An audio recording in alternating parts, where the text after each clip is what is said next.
ಚಿತ್ತಾಪುರದಲ್ಲಿ ಆರ್ಎಸ್ಎಸ್ನ ಪಥಸಂಚಲನ ನಡೆಯುತ್ತಾ ಇಲ್ವಾ ಅನ್ನುವಂಥ ಪ್ರಶ್ನೆಗೆ ಇವತ್ತು ಕೂಡ ಉತ್ತರ ಸಿಕ್ಕಿಲ್ಲ. ಆರ್ಎಸ್ಎಸ್ ಪಥಸಂಚಲನ ವಿಚಾರಕ್ಕೆ ಸಂಬಂಧಪಟ್ಟಂತೆ ಹೈಕೋರ್ಟ್ನಲ್ಲೂ ಕೂಡ ಇವತ್ತು ವಿಚಾರಣೆ ನಡೆದಿದೆ. ತೀರ್ಪನ್ನು ಅಕ್ಟೋಬರ್ 30ಕ್ಕೆ ಕಾಯ್ದಿರಿಸಿದರೆ ವಿಚಾರಣೆಯೂ ಕೂಡ ಅಕ್ಟೋಬರ್ 30ಕ್ಕೆ ಮುಂದೂಡಲಾಗಿದೆ. ಅಕ್ಟೋಬರ್ 30ರಂದು ಬಹುತೇಕ ತೀರ್ಪು ಹೊರಬರುವಂತಹ ನಿರೀಕ್ಷೆಯೂ ಕೂಡ ಇರುವಂಥದ್ದು. ಇದರ ನಡುವೆ ಚಿತ್ತಾಪುರದ ವಿಚಾರದಲ್ಲಿ ರಾಜಕೀಯದ ಸಂಗ್ರಾಮವೂ ಕೂಡ ಸಾಗ್ತಾ ಇದೆ. ಏನೇನಾಗಿದೆ ಈ ವಿಚಾರದಲ್ಲಿ ಅನ್ನೋದನ್ನು ನಿಮಗೆ ತೋರಿಸ್ತೀನಿ.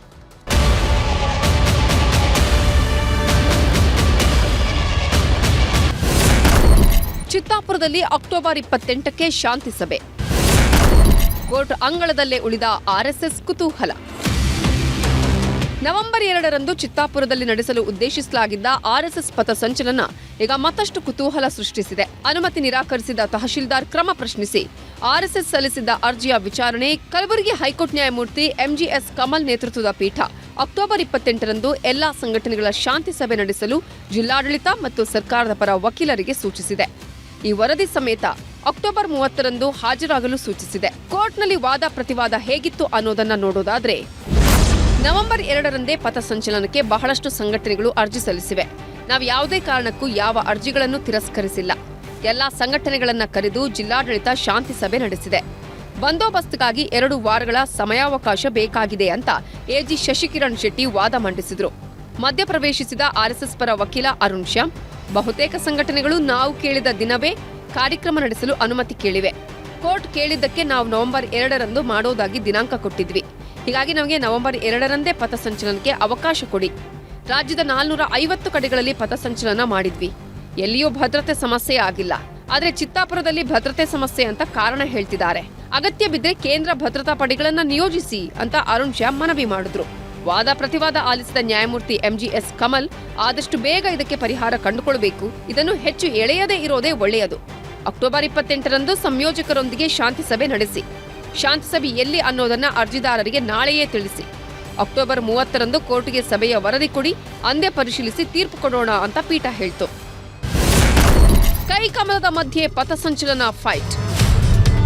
ಇನ್ನು ಇದೇ ವಿಚಾರದಲ್ಲಿ ಕಾಂಗ್ರೆಸ್ ಮತ್ತು ಬಿಜೆಪಿ ನಾಯಕರ ಮಧ್ಯೆ ವಾಕ್ಸಮರ ಮುಂದುವರೆದಿದೆ. ಹೋದಲ್ಲಿ ಬಂದಲ್ಲಿ ಇದೇ ವಿಚಾರ ನಾಯಕರ ಬಾಯಲ್ಲಿ ನಾಟ್ಯವಾಡ್ತಿದೆ. ಒಂದ್ ಸಂತೋಷ ಏನಪ್ಪಾ ಅಂದ್ರೆ, ಮುಂಚೆ ಮಾಹಿತಿ ಕೊಡ್ತಾ ಇದ್ರು, ಈಗ ಅನುಮತಿ ಕೇಳ್ತಾ ಇದ್ರು. ಫಸ್ಟ್ ಅನುಮತಿಯನ್ನ ಕೇಳಿದಾರಲ್ಲ ಮೊದಲನೇ ಬಾರಿಗೆ ಇತಿಹಾಸದಲ್ಲಿ. ನೋಡೋಣ, whatever court decides we have to abide by it. ನಾವು ಯಾರು ಕೂಡ ಮಾಡಬೇಡಿ ಅಂತ ಇಲ್ಲ, ಅನುಮತಿ ಕೇಳಿ. ಅಸ್ತಿತ್ವದೇ ಇಲ್ಲದಿರತಕ್ಕಂತ ಒಂದು ಸಂಘಟನೆ ಭೀಮ್ ಆರ್ಮಿ, ಅದೆಲ್ಲೋ ಹೊರಗಡೆ ಇತ್ತು. ಅದಕ್ಕೆ ಜನವೂ ಇಲ್ಲ, ಇಲ್ಲಿ ಅದರ ಅಸ್ತಿತ್ವನೂ ಇಲ್ಲ.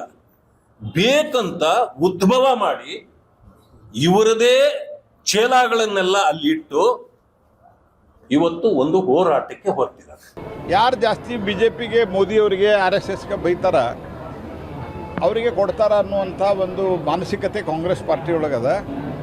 ಅದಕ್ಕೆ ಬಾಯಿ ಬಂದಂಗೆ ಮಾತಾಡೋದು. ಕೆಲವರು ಆಗಬೇಕಂತ ಪ್ರಯತ್ನ ಮಾಡಿದ್ರೆ, ಇದ್ದವರು ಉಳಿಬೇಕಂತ ಹೇಳಿ ಭಾರತೀಯ ಜನತಾ ಪಾರ್ಟಿ RSS ಬೈಯುವಂಥ ಒಂದು ಕಾಂಪಿಟೇಷನ್ ಕಾಂಗ್ರೆಸ್ ಪಾರ್ಟಿ ಒಳಗೆ ನಡೆದ. ಪ್ರಿಯಾಂಕಾ ಖರ್ಗೆ ಬಾಯಿ ಬಂದಂಗೆ ಒದರ್ತಿದ್ದಾರೆ. ಅರ್ಥವೇ ಇಲ್ಲ ಅವ್ರು ಹೇಳ್ತಾ ಇರೋದಕ್ಕೆ. ಕೋರ್ಟ್ ಒಂದಿದೆ, ಇದು ಡಿಕ್ಟೇಟರ್ಶಿಪ್ ಇಲ್ಲ ಇಲ್ಲಿ, ತಾಲಿಬಾನ್ ಸಂಸ್ಕೃತಿ ಇಲ್ಲ ಇಲ್ಲಿ. ಅದಕ್ಕೋಸ್ಕರ ನಾನು ಹೇಳೋಕ್ಕೆ ಇಷ್ಟಪಡ್ತೇನೆ, ಇವತ್ತು RSS ಇಲ್ದಿದ್ರೆ ದೇಶದಲ್ಲಿ ನಾವೆಲ್ಲರೂ ಕೂಡ ಮುಲ್ಲಾಗಳಾಗ್ಬಿಡ್ತಿದ್ವಿ. ನಾವು ಯಾರು ಕೂಡ ಇವತ್ತು ಹಿಂದುತ್ವ ಇಟ್ಕೊಂಡು ಓಡಾಡಕ್ಕೆ ಆಗ್ತಿರ್ಲಿಲ್ಲ. ಅಕ್ಟೋಬರ್ 30ರಂದು ಅರ್ಜಿ ವಿಚಾರಣೆ ನಡೆದು ಅಂದೇ ಪಥಸಂಚಲನ ಭವಿಷ್ಯ ನಿರ್ಧಾರವಾಗಲಿದ್ದು, ಇಡೀ ದೇಶದ ಚಿತ್ತಾಪುರ ಪಥಸಂಚಲನದತ್ತ ನೆಟ್ಟಿರೋದಂತೂ ಸತ್ಯ. ಅರುಣ್ ಕುಮಾರ್ ಕದಂ, ನ್ಯೂಸ್ 18 ಕಲಬುರಗಿ.